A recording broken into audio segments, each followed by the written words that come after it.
Welcome inside the Steelers TV studios. Steelers live at 4 p.m. And we have Chalk Talk coming up, but we are excited because today is a victory, yes, I can spell, Monday. So today we have Bob Labriola and Tunch Ilkin here to break down the Steelers win over the Falcons. All of it good today. The Steelers offense got going. We saw that run game that we saw week 1 against Cleveland, and the defense really getting after Matt Ryan. You do not want to miss today's show.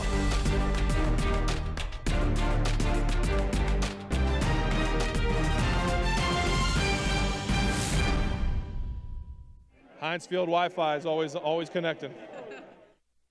All right, and we are going to talk about that Wi-Fi between Ben Roethlisberger and Antonio Brown in just a bit. Excited to recap a Steelers win, but as Coach Tomlin put it in perspective after the game yesterday at Heinz Field, it's going to take a little bit of time to get that September stench, as he called it, off of the team, but a win can cure some of those problems. Now the team just needs to start stacking them, sitting at 2-2-1. To help me break it all down is Bob Labriola and Tunch Ilkin. And guys, we're gonna start with offense and the Wi-Fi. How about that?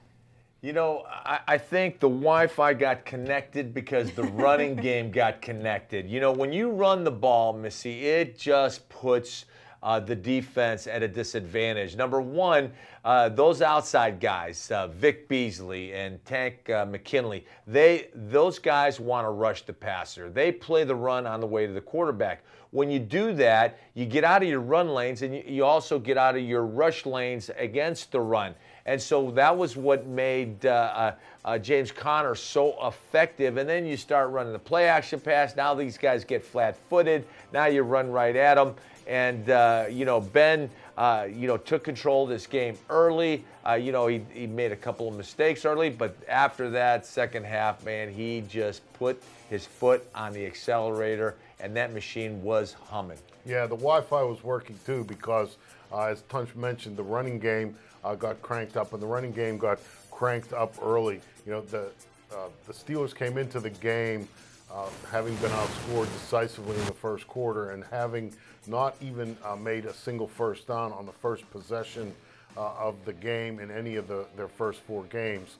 But the Steelers took the ball first after Atlanta deferred and went 78 yards for a touchdown. 43 of those yards and the actual 6 points came on the ground. And then it's also worth noting that James Conner added another 75 yards on plays like this, which are referred to as run game alternative, right, Tunch? That's right. Yeah. Isn't that the terminology? The short pass is the extension of the running game. Yes, okay. But that's significant as well because that meant that James Conner accounted for 180 some yards virtually as on the ground. And so I think that really got the Steelers started off in the right direction, on the right foot. It also established a physical tone led by the offensive line, and then the Wi-Fi works very nicely. Yeah, Labs, and you know this. You've been around this game for a long time. I've been listening to you for a long time.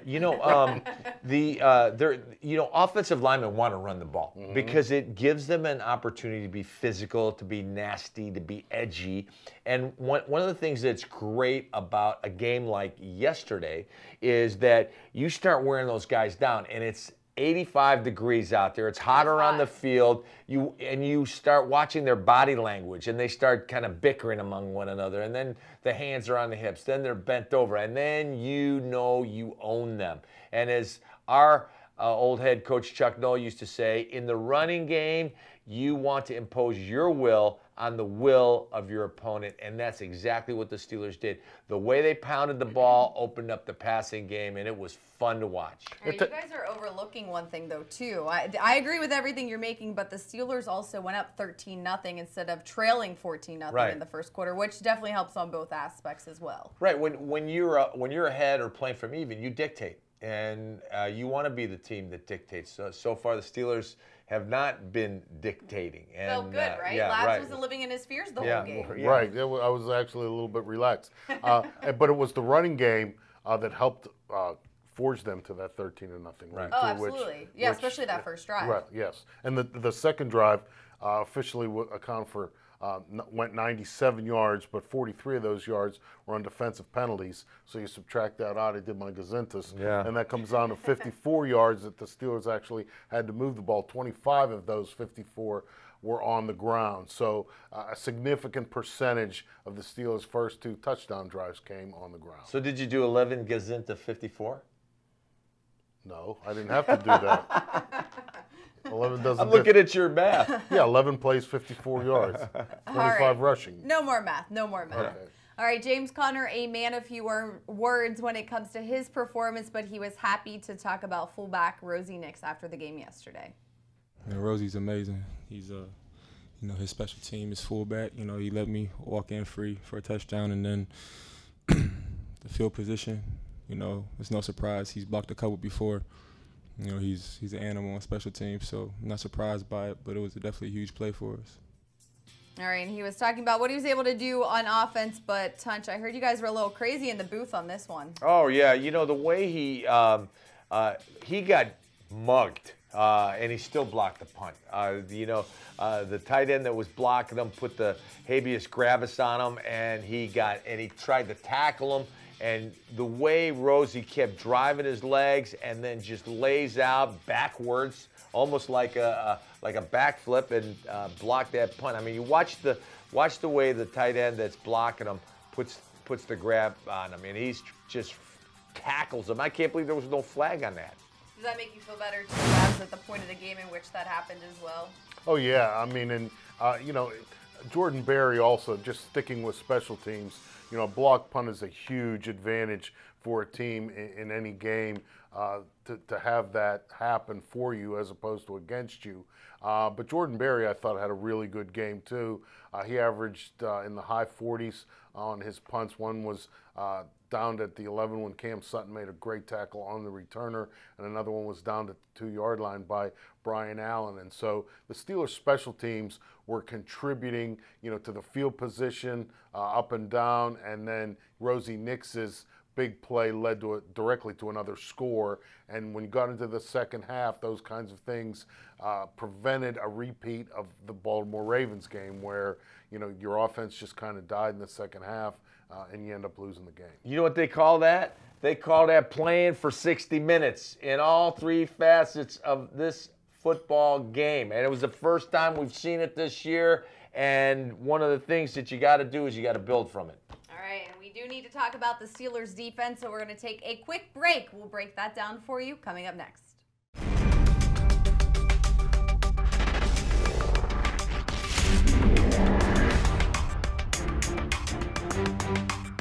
Everybody was echoing SD, Terrell. Everybody in the back end was helping all the linebackers. So we just were echoing calls, and everybody was on the same page. It was no bust. We just got to build on it. We got 1. Now let's go to 2. I know we play Cincinnati next week, and we look forward to the challenge. And those were just 2 of the guys who did an outstanding job at Heinz Field on Sunday against the high-powered Falcons offense. Not so sure if Tunch or Labs thought that was going to be the case, holding them to 17 points. But let's take a look at it. Labs is saying no. Tunch, did you think they would hold them to 17? No. Okay. Thank you. I thought it was going to be a shootout. Yeah. 65-63. Yeah, right. Basketball score. Right.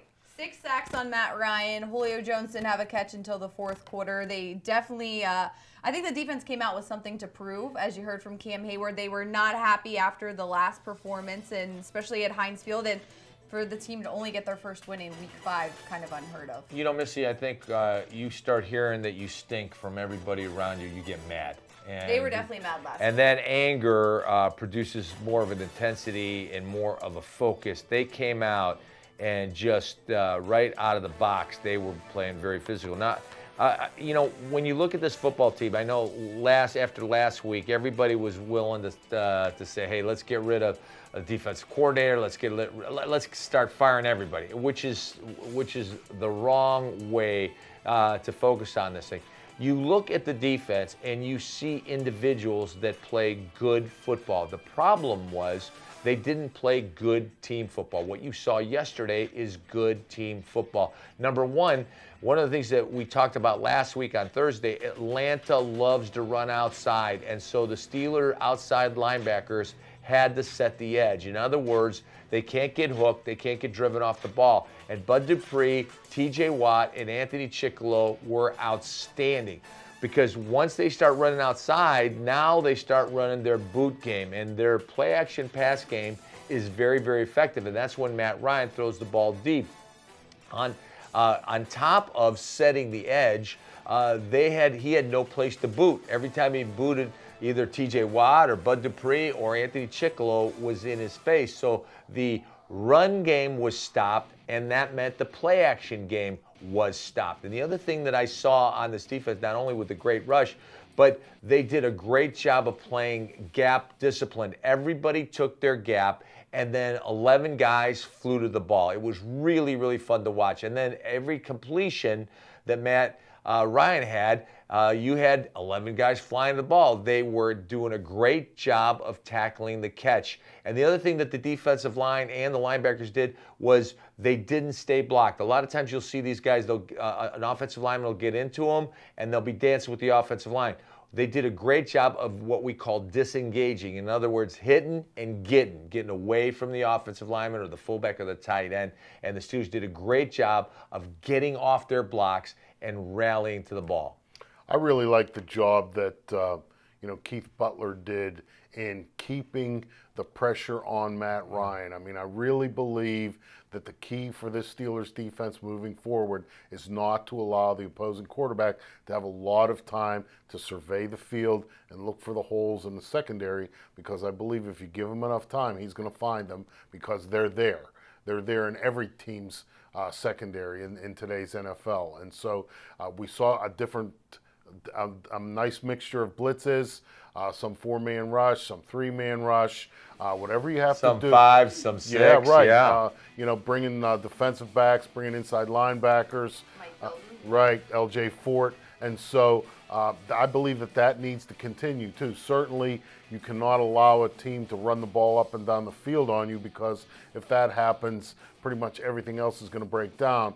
But they have to continue to keep the quarterback guessing and a little bit feeling uncomfortable in the pocket. And they did a really nice job of that yesterday. Yeah, that was one of my 3 keys to the game. Make Matt Ryan uncomfortable, and he was uncomfortable. Well, after the game, he walked straight to the x-ray room inside Heinz Field, so he was definitely uncomfortable. Now, Tunch, there was no Vince Williams, who was the quarterback of the defense. We saw LJ Fort, Tyler Matakevich. How did those guys do filling in for his shoes? I think they did great. Both of those guys did great. Both of them made a bunch of tackles. I'm a big LJ Fort fan. I'm a big Tyler Matakevich fan. But LJ, if you watch LJ in practice like I do every day, you can see the improvement in this young man. The improvement from last year to this year, you saw it in camp. As camp went on, you saw it progress day by day. And now he plays with such speed and intensity, and obviously he's a 4.5 40 guy coming out of college. But he is terrific. He tackles well. He gets to the ball well. And I think that he was a nice compliment for John Bostic. Bostic is a thumper. He is a run-stopping physical guy. But one of the things that you noticed about LJ Fort, when he blitzed, he got 1 sack. He came close on another. He got in the face of Matt Ryan on the other. Obviously, he scored the touchdown on that fumble, but he was sideline to sideline. Tyler Matakevich did a great job. John Bostic did a great job. Well, if you have to replace players by committee, I'm all for it. Just rotate the guys in, rotate the guys out. The more guys you have jumping in on defense, the more rest you have for the rest of the guys. All right, we are going to take a quick break. As we promised, 6 sacks. Tunch is going to break down how many of them for us? 3 of them. All right, you got 3 good ones for us. You don't want to miss Chalk Talk. We'll be right back.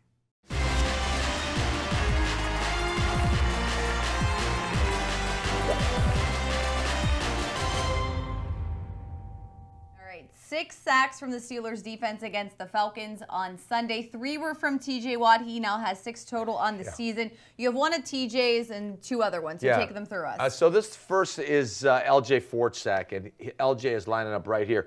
And when you look at the setup, the Steelers are in man coverage. Here is Joe Hayden. He's got man coverage on Calvin Shipley.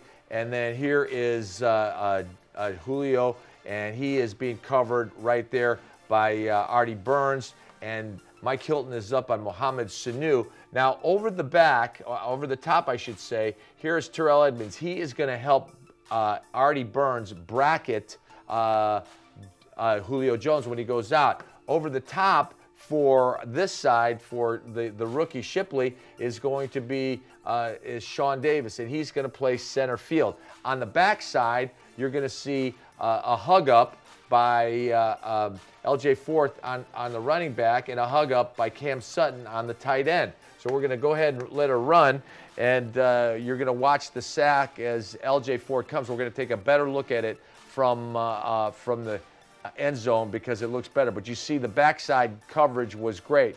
Now, on the front side, watch right here. So Cam Sutton's got a hug up on the tight end. LJ's got a hug up on the running back right here.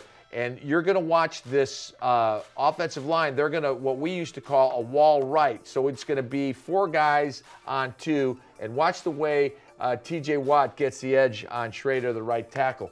We're going to let her roll. And these guys are max protected. When they max protect, so Cam Sutton sees the tight end. So this is what a hug up looks like. He sees the tight end right here block, so he's coming.